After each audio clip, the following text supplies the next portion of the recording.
this tutorial, you will learn how to fix Battle.net stuck on installing and updating. First, open your Start menu. Type Task Manager. Open Task Manager. Locate the Battle.net service. Right-click it and click Select End Task. Locate the Battle.net Update service. Right-click it and select End Task. Now open a folder.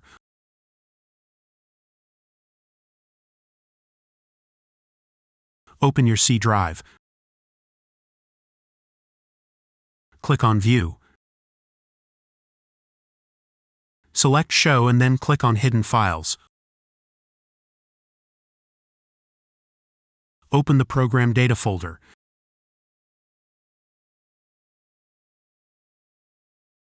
Delete the Battle.net Components folder.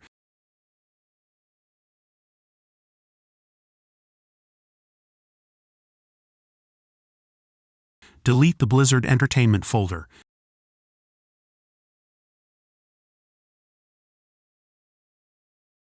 Delete the Battle.net folder.